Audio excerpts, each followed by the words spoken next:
The Duke's mansion annulled the engagement between me and the Crown Prince, but the Crown Prince secretly imprisoned me. Because he loves me. 1. In a dilapidated temple west of the city. I was bound, thrown to the ground, feeling feverish all over. The lecherous man loosened his belt with a sinister grin. Miss Cheng, don't struggle. I'll take care of you today. After saying that, he turned to the malicious supporting female character beside him. Princess, step aside. I'll attend to you after I'm done here, and then you can claim your reward. In that moment, I already understood. I transmigrated, landed in the body of a female protagonist with the same name and surname. At this moment in the book, the malicious supporting female character, Princess Jiang Qinggu, favored by the great Zhou dynasty, was trying to drug me to ruin my grand marriage with the heir of the Duke's mansion. Good news, the lecherous man hadn't succeeded yet. Bad news, the female protagonist in the book couldn't be saved and indeed had soiled herself. I was speechless. Bound like a rice dumpling, I struggled on the ground, making a final attempt. Get away. Don't come near. The lecherous man grew more excited. Don't shout, no one will come to save you. Bang. A loud noise. The princess, without my notice, grabbed the candlestick from the offering table and smashed it onto the lecherous man. He was blinded by the blow, covering his head and screaming, fresh blood dripping down. Princess. Jiang Qinggu struck again. The lecherous man swayed for a moment and collapsed. I lay on the pile of straw, silently retracting my limbs, inwardly astonished. What in the world? What's going on here? Wasn't this malicious supporting female character supposed to harm me? 2. I couldn't grasp the situation and dared not make a sound, so I cowered in the corner, pretending to be lifeless. I discreetly glanced at Jiang Qinggu. She sat casually with her legs crossed next to the lecherous man, raising an eyebrow and tilting her head, lost in thought. It went on like this for nearly half an hour. I couldn't bear it any longer. Who binds someone like a pig so tightly?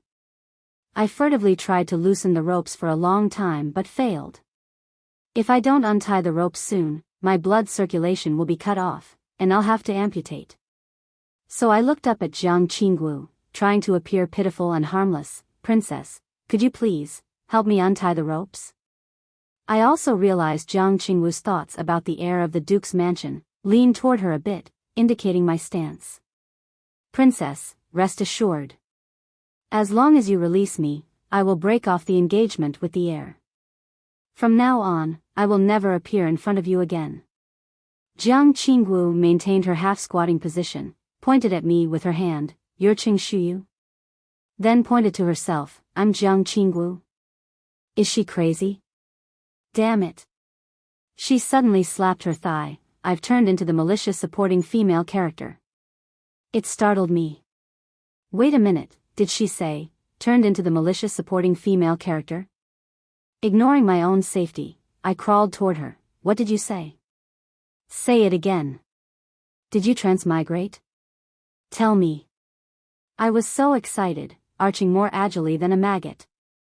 I messed up my clothes, disheveled my hair, crawling on the ground like a vengeful ghost. Jiang Qinggu stared wide-eyed. Are you too? I cried out loudly, fellow villager, help me. 3. Jiang Qinggu untied the ropes for me. We both squatted on the ground, exchanging information. There was a glint of uncertainty in her eyes as she tentatively asked, So, you don't know the subsequent plot? I widened my eyes and looked back at her. You can endure such a melodramatic story? After saying that, I smiled awkwardly. I only read the beginning chapters while sitting on the toilet. I stopped after the female lead was tormented by the lecherous man in the broken temple. It's good that you've seen it. Knowing the plot will help us in the future. Quickly tell me, what will I experience in the book? A hint of sympathy flashed in Jiang Qinggu's eyes. It's quite miserable for you. My heart skipped a beat. Really? I remember the title of this book is Sweet Pet Consort. I clicked on it because it sounded sweet. Could it be, the female lead being defiled in the broken temple isn't the worst? Jiang Qingwu calmly spoke, defiled in the broken temple, imprisoned in a secret chamber, poisoned, crippled legs, disabled hands, forced childbirth, and the premature death of the child. I twitched my mouth. Where the heck is the sweetness in that? I forced myself to stay calm. Tell me more. In simple terms, it all starts with him. Jiang Qingwu pointed to the lecherous man lying on the ground.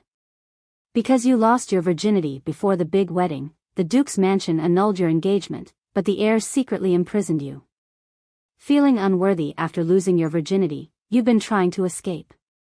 The heir used a love poison on you. Once you leave him, you'll suffer excruciating heartache, like being bitten by countless ants. I subconsciously covered my heart. Later, the second male lead brought a divine healer to cure you of the love poison, and you escaped. The heir then captured you again and personally crippled your legs. I touched my legs. You couldn't escape, lost hope in life, and began to contemplate suicide. The heir then crippled your hands. I hugged my arms. In the end, the heir wanted to bind you with a child, so he forced you to give birth, but the child had congenital deficiencies and died. My silence was deafening. After a long while, I looked at Jiang Qingwu with a serious expression. The book you mentioned, is the title Sweet Pet Consort? Jiang Qingwu affirmed, yes. Please tell me, where is the sweetness in it? In the end, you two are together. I must comment on this. 4. I hugged Jiang Qingwu tightly. Esteemed princess, I implore you, annul the engagement between me and the male lead. Jiang Qingwu's body stiffened, and her tone inexplicably carried a hint of panic. Engagement. The engagement in the book was also annulled, but the male lead still imprisoned you. It means, it's futile. Right. The male lead is insane. I hugged her again and pleaded in her embrace, sisters, help me. Jiang Qingwu and I reached a consensus, deciding to curb the madness of the heir at its source. The source, of course, was the incident of losing virtue in the dilapidated temple. Jiang Qingwu ordered someone to swiftly throw the despicable man out of the capital and promptly took me away from the ruined temple.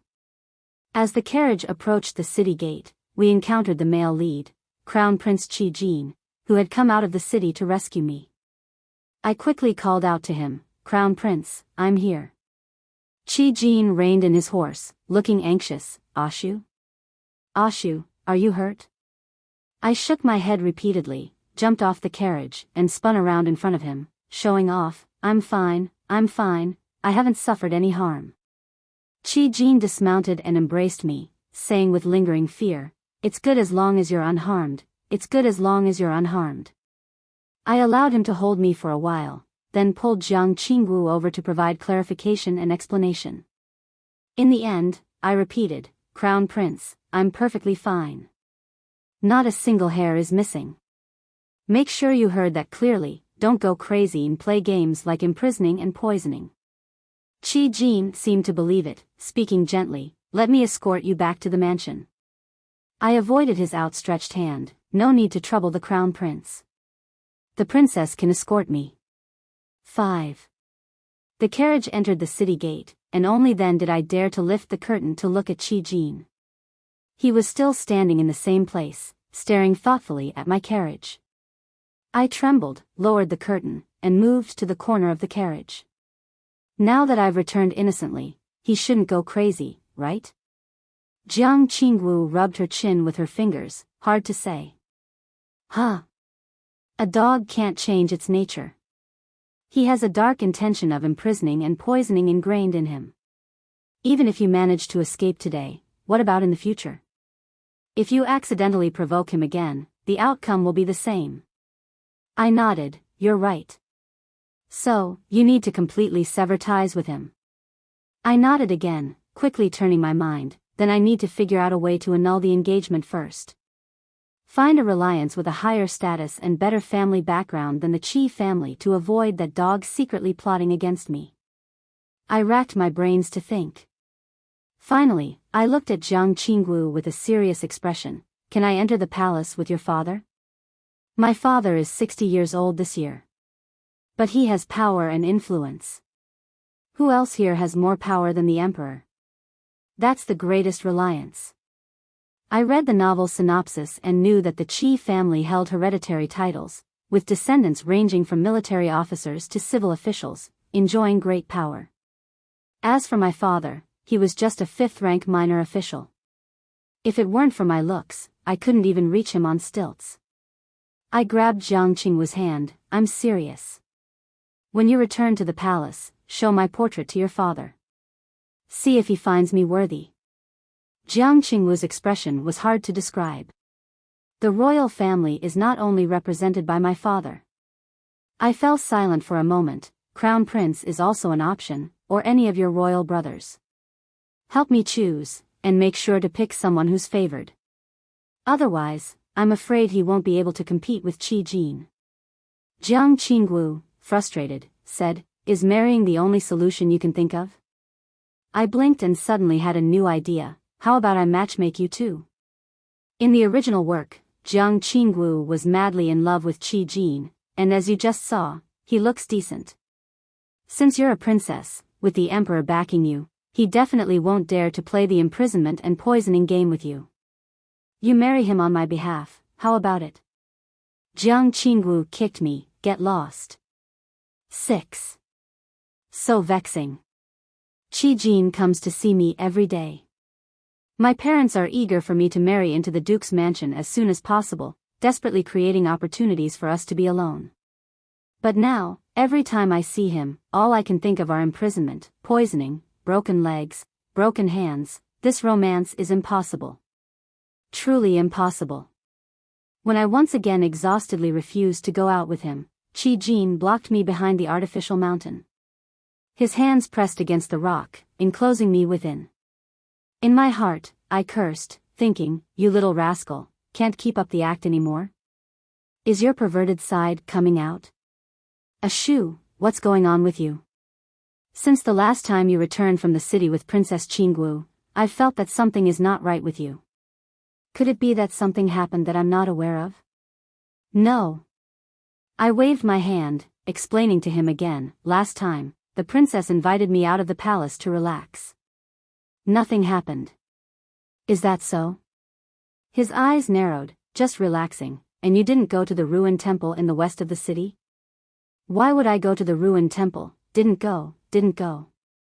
I tried to push him away, but he was immovable. His gaze was profound, full of inquiry. As if he wanted to see through me. After a long time, he suddenly said, Ashu, do you have something you're hiding from me? No, nothing. Help. He is really scary. Not just because of what Jiang Qingwu said about imprisonment and poisoning, but his aura alone makes me uncomfortable. It's like he's constantly testing me. At times, I even suspect that he has figured me out, knowing that I am not Qing Shuyu. 7.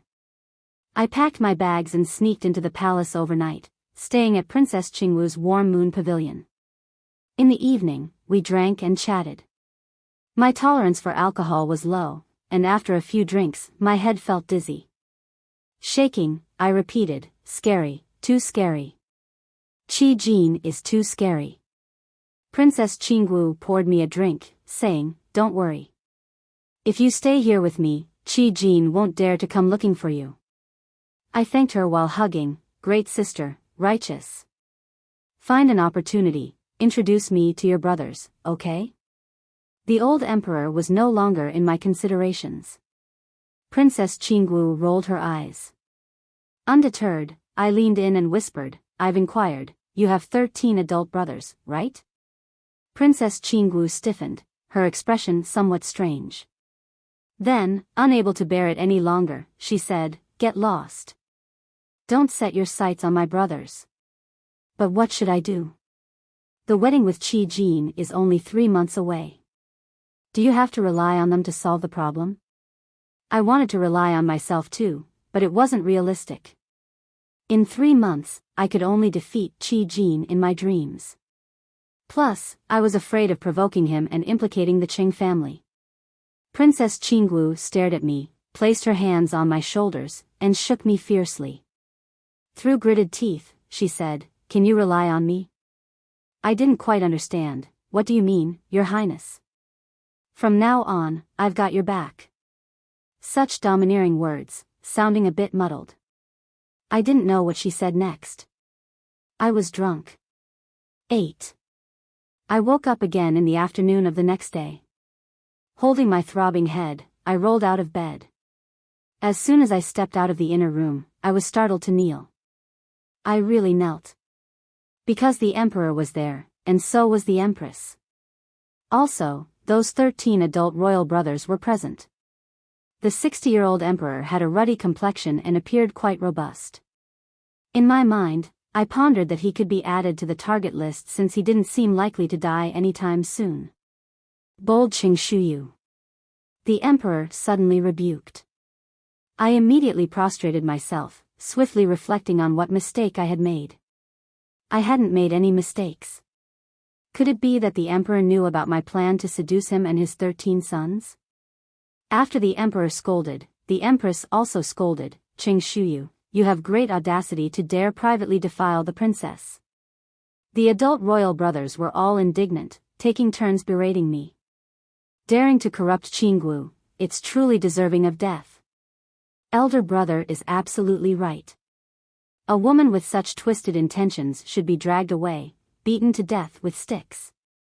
Even death is too good for her. She should be subjected to a slow and torturous death penalty, and her body hung at the city gate, enduring the people's scorn.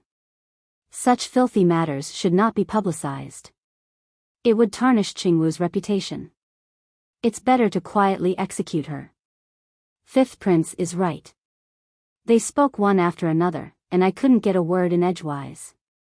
I silently complained in my heart, all these people were beasts in human clothing. Not any better than that lunatic Qi Jin. After the princes finished speaking, the emperor pounded the table, displaying his imperial authority. In that case, take her away for punishment. What the hell? I hadn't figured out what was going on yet. I slid forward on my knees, using a loud and urgent tone to express my dissatisfaction. May I ask what heinous crime this humble servant has committed? Would your majesty and the empress, as well as all the princes, kindly gather to discuss the appropriate punishment for this humble servant? Sixth prince jumped forward and kicked me. Do you still have the face to ask? He really had no manners. Can't we talk instead of resorting to violence? Anyway, from their barrage of insults, I pieced together the truth of the matter. Then I became even more panicked. They said that Princess Qinggu had gone to request an imperial decree this morning to marry me. Did she think I've lived too long? I kowtowed continuously, unable to stop. Your Majesty, the humble servant and princess are completely innocent. There is absolutely no improper relationship between us. Innocent? Third prince spat. Then why did Qinggu say that she won't marry anyone else in this lifetime, claiming to have enjoyed marital bliss with you? I straightened my head. This is slander. How could I have such abilities? Fourth prince interrupted me. It must be that you, a woman, deliberately seduced her, using vile means to defile Qinggu. You deserve to die. Eighth prince also interrupted. Such a malicious and wicked woman cannot be allowed to corrupt Qinggu. We cannot let her go unpunished. I couldn't get a word in, and no one cared about my life or death. 9. I ended up in a deep prison. Initially, the emperor and the princes wanted to execute me immediately. However, at a critical moment, I brought up my marriage with the duke's household. The emperor, aware that Qi Jin cared about me and concerned that hastily executing me might provoke dissatisfaction from the duke's household, decided to delay for a few days and first test Qi Jin's attitude. After squatting in the cell for 3 hours, Qi Jin arrived. Seeing the dim and damp cell infested with vermin, he immediately took off his cloak and laid it on the old table, lifting me onto the cloak to sit. Then, he gently spoke, Ashu, you've suffered. I'll arrange for a better cell for you right away. It made me cry. How could a man so caring and gentle have the genes for imprisonment and torture? I sighed, it's useless. His Majesty personally ordered to keep me here. He even ordered the jailers to drive all the rats from other cells to mine. The old emperor was indeed petty-minded. Qi Jin was now aware of the situation, and his gaze towards me was filled with complex emotions. He asked, "Ashu, about you and the princess." "Innocent. Why would the princess request that a prince marry you with the formalities of taking a lawful wife? She's sick." My explanation was not at all convincing, but Qi Jin didn't press for more details. Instead, he comforted me by patting my back lightly and said, "Ashu, let's get married early. After the wedding, I'll take you away from here, far from the disturbances of the capital, and we can live a peaceful life in a small town." It was strange. Qi Jin's words made it clear that he wanted to save me and take me away. Once we left the capital, it meant giving up his career, his influence in the court, and the protection of the duke's household. He sacrificed a lot, indicating that I held significant weight in his heart. However, I didn't see any emotional fluctuations in his eyes. It was as if he had just spoken a very ordinary sentence, not a promise to a beloved woman for a lifetime. I dared not leave, nor did I want to gamble on a lifetime of imprisonment and torture. I just said, "Can the princess come to see me, young master?"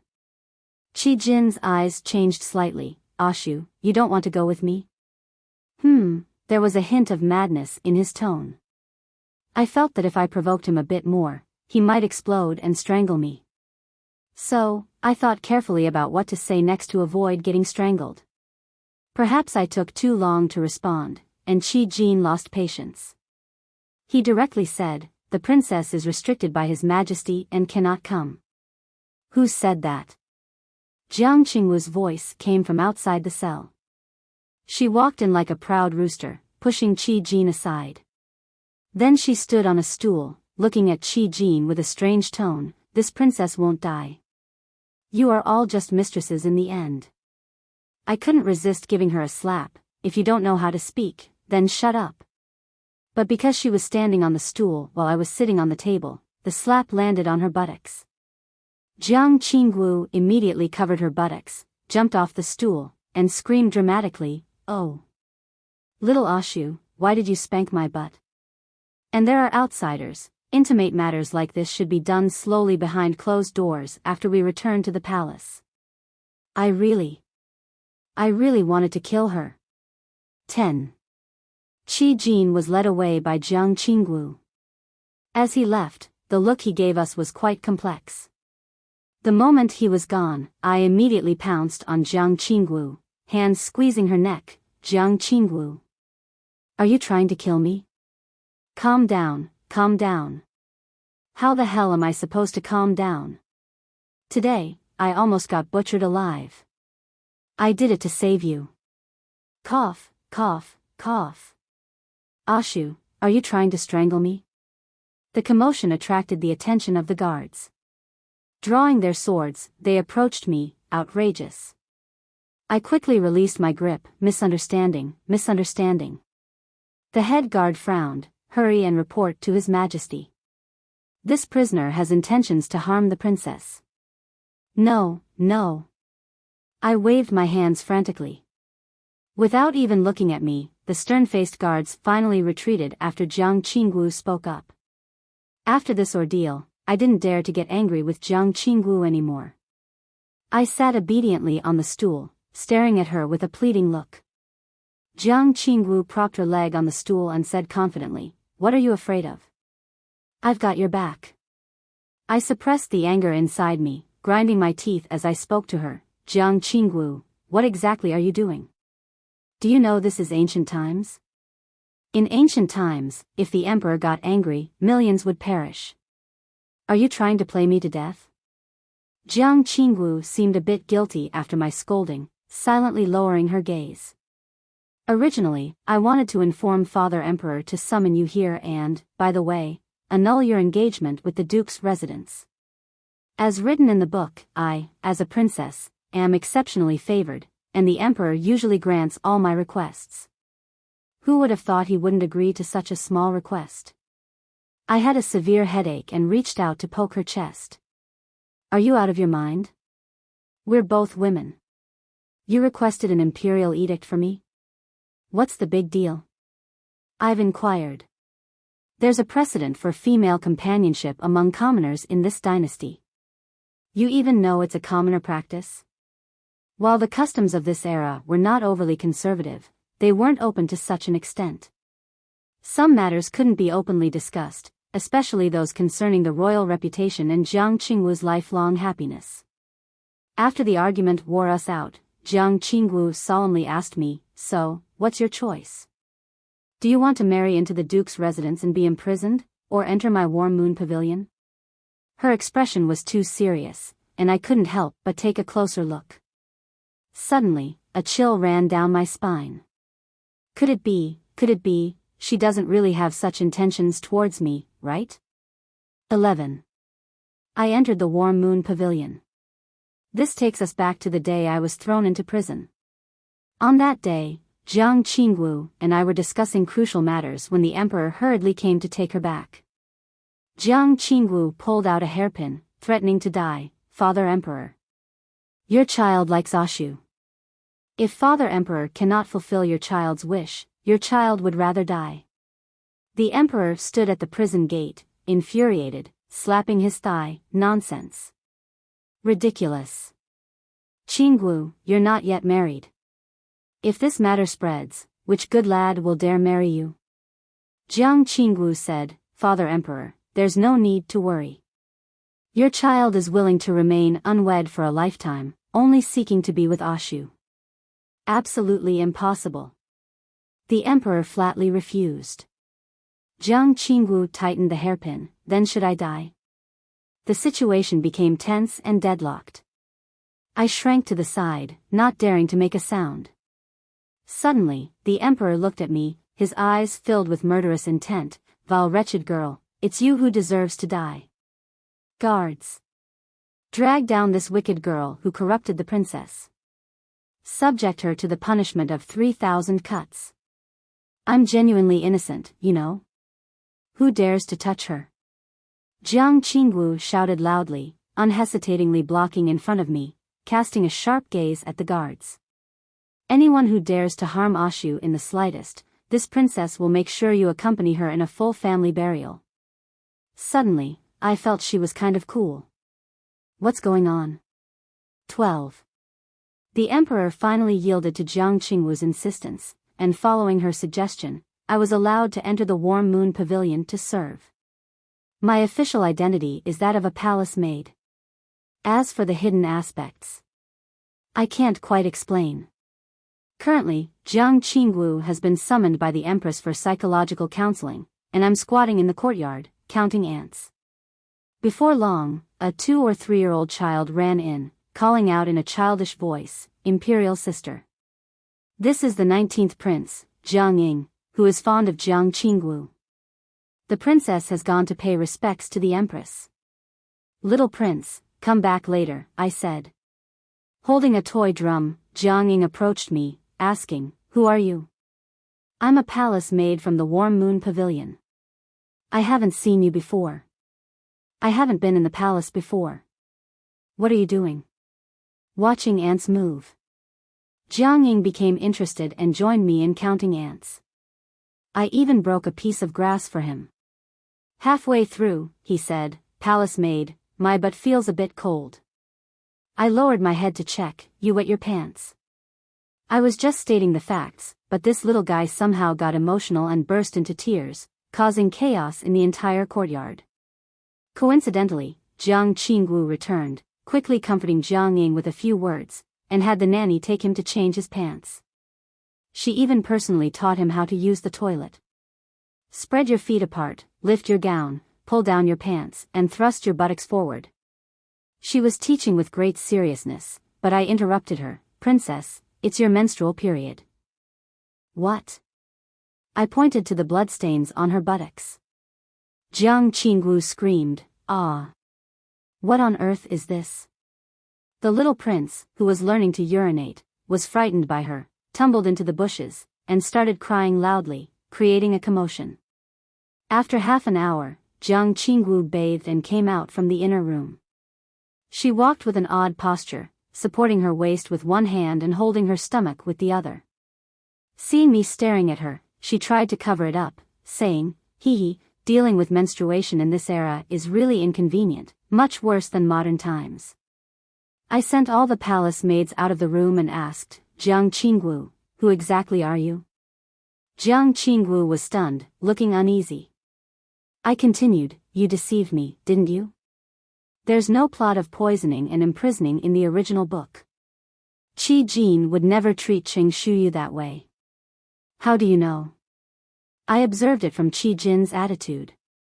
He is a clear-headed and stable person, treating others with gentleness and thoughtfulness. It doesn't seem like he would engage in paranoid actions.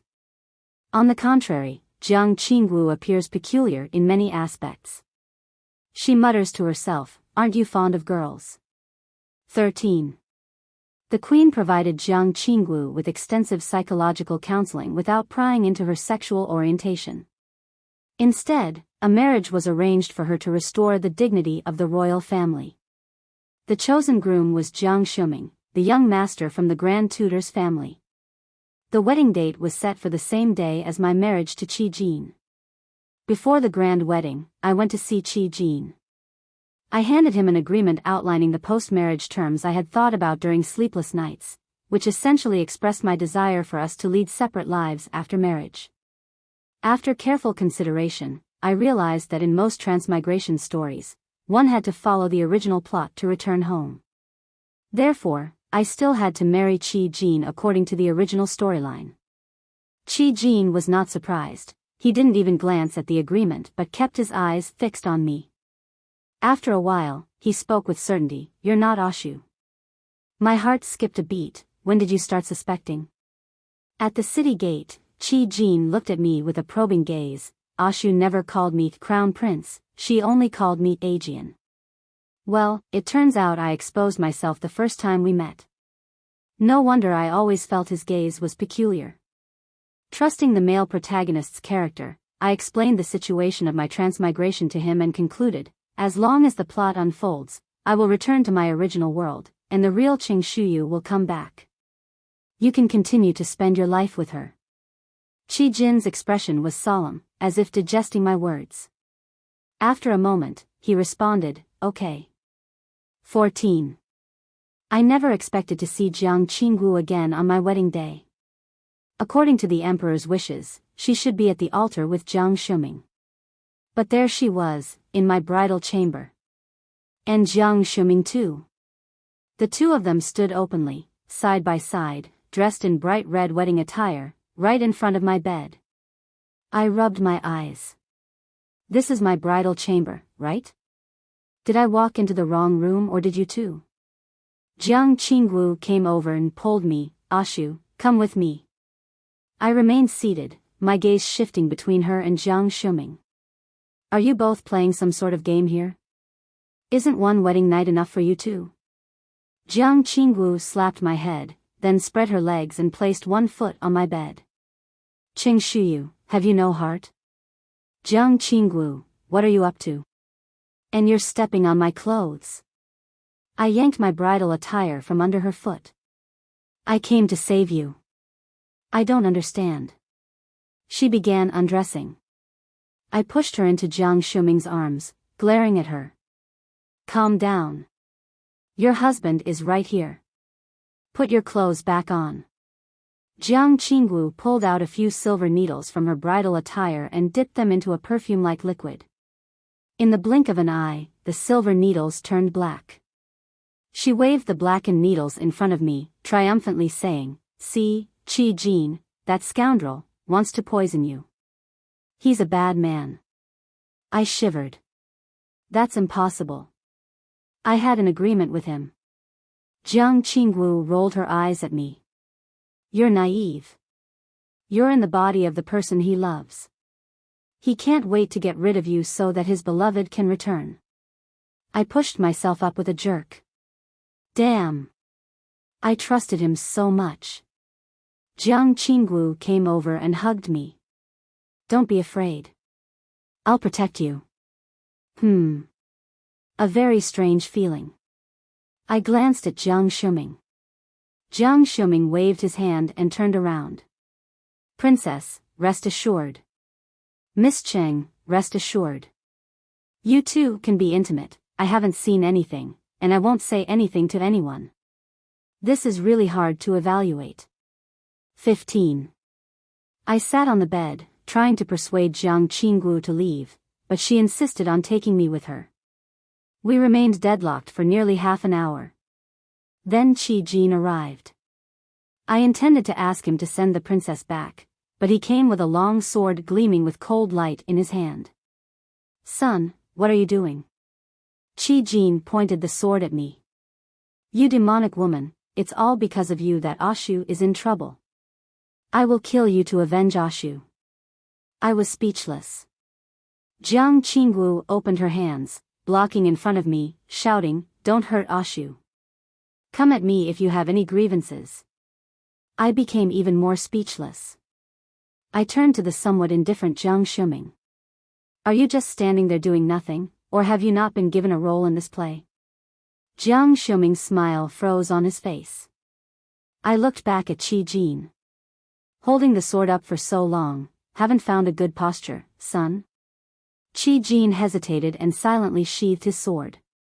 In the end, in the exquisitely decorated new room, only Jiang Qingguo and I remained. I blew out the joyous candles, took the candlestick in my hand, and approached her. Ashu.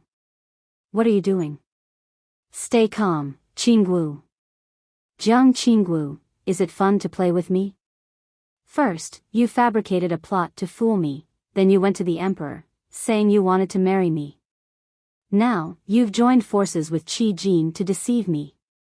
You better give me an explanation, or I'll go down with you. I pressed her onto the bed, looking fierce. However, why was she blushing? Was it because of too much rouge? But it wasn't this red just now. And the way she resisted and welcomed, with those eyes that seemed to carry expectations. I instantly pulled back my hands, took 3 steps back, and looked wary. Who are you, demon?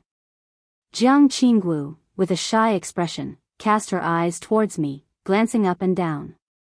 Ashu, do you like me this way? My heart was greatly alarmed, and I took 3 more steps back. Jiang Qingguo, don't go crazy. Let's talk sensibly. Jiang Qingguo was stunned, and a hint of confusion flashed in her watery almond eyes. You don't like it? I was in despair. Why would I like it? She looked puzzled for a moment, then angrily said, Then who do you like, that wild woman? I'll go cut her down. Tell me. I completely broke down, threw the candlestick to the ground, and shouted, Why the hell would I like a woman? I like a 1.8-meter tall hunk. A hunk with 8-pack abs. A hunk. Jiang Qingguo's expression changed from confusion to suspicion, then shock, and finally joy. She cautiously asked, But initially, you said you liked women. When did I say that? A year ago, your boss introduced a blind date for you. You told your boss that you liked women and rejected him. I frowned, trying to recall. It seemed like something along those lines had happened. But how did she know? I approached Jiang Qingguo. Who are you exactly? The blind date you rejected, Qi Heng. Are you a guy? Qi Heng raised his hand to adjust the collar of his wedding outfit, raised an eyebrow, and said, A solid 1 meter 8 hunk, an 8-pack abs hunk. As genuine as it gets. No wonder I always felt something strange about her before. It turned out that the gender was mistaken. Thinking back to the times we shared a bed in the palace, talked all night, and even soaked in hot springs together. I couldn't help but punch him. You're fucking a guy, and you didn't say it earlier? He turned his head, sounding aggrieved. I thought you really liked women. I went through a lot of trouble pretending to please you. 16. The Emperor and Empress have been very worried lately. After the grand wedding, Jiang Qingguo and I not only didn't drift apart but became even closer. Right now, I'm lying on the luxurious chair in the warm moon pavilion, enjoying lychees rushed from 800 miles away, peeled by Qi Heng. Swallowing a few mouthfuls, I said, "Tomorrow, I have to leave the palace. If I stay any longer, the Empress will probably send someone to assassinate me." Chi Heng's face collapsed instantly. "You're going back to live with that wild guy?" "Rest assured, Qi Jin loves the original owner to the bone. He won't even look at me directly." "By the way," I sat up, "when does this novel end?" "In the 68th year of Jinghe. After the male lead recovers from his injuries, he decides to leave the capital with the female lead, and the story ends." I counted on my fingers. "It's almost there, just 2 more years. But these 2 years are still hard to endure, mainly because Qi Heng calls me into the palace every few days. Each time I enter the palace, the Emperor and Empress faces look as unpleasant as if they've eaten flies. To prevent them from sending someone to assassinate me, I proactively suggested leaving the capital and planned to roam around for a couple of years. However, just as I left the city gates, I ran into Qi Heng and Jiang Shuming. I tugged on Qi Heng's sleeve. "What's going on?" Qi Heng grinned widely, showing his big teeth. "Of course, I'm accompanying you." "What about him?" I pointed to Jiang Shuming. "Oh, when I go out alone, the Emperor disagrees. He said it's only allowed if I'm with the son-in-law." Qi Heng held my hand. "Don't worry, he's not coming with us. He's off to find his little lover."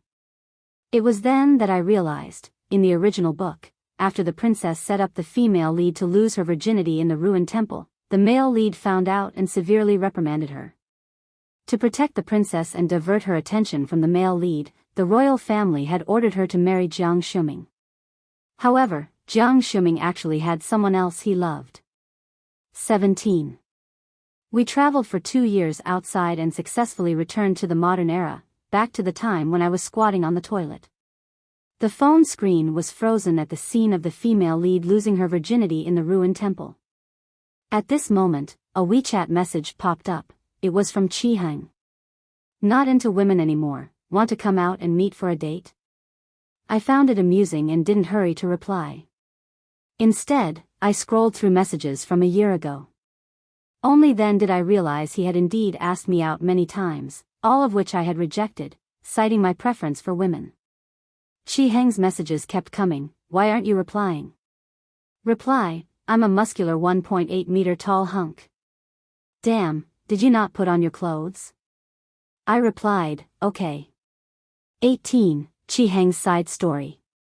On the first day of transmigrating into the book, I recognized Qing Shuyu immediately. I was familiar with her because I had been paying attention to her for a long time. It was even me who took the initiative to ask her boss to introduce us. However, she rejected me, claiming she liked women. I believed her. Later, when the story shifted to Jiang Qingwan, I thought maybe fate took pity on me, allowing me to change roles to protect her. So, I concealed my true identity and told her I was just a recently graduated female college student. I didn't want to see her getting close to the male lead as depicted in the book. I went to great lengths to deceive her, painting the male lead as a crazy lunatic. When Ashu genuinely became scared, she came to my palace overnight. I was delighted, and I had many delicious dishes prepared for her. I had inquired about her taste preferences. Ashu was also happy, but she unexpectedly told me she wanted to marry my father, the emperor. This was unacceptable. How could that old emperor be worthy of Ashu? I urgently sought an imperial decree, expressing my willingness to give up the favor of being the legitimate princess, just to be with Ashu for a lifetime. To my surprise, my proposal was rejected, making me furious. Not only that, the emperor decreed that Ashu and I should get married on the same day. I didn't care much. I had read the novel and knew Jiang Shuming had a crush on a little mistress. I could control him. But Ashu couldn't. She couldn't marry Qi Jin. I would go crazy. I privately approached Qi Jin, asking him to stage a play with me to scare Ashu away. However, Ashu was clever. She saw through my plot, blame it on Qi Jin's terrible acting. However, I unexpectedly learned that Ashu didn't really like women. Heavens! I was genuinely ecstatic. She actually liked a muscular 1.8-meter tall hunk. Wasn't that describing me? Yes, yes, yes. Ah Shu liked me. Oh yeah.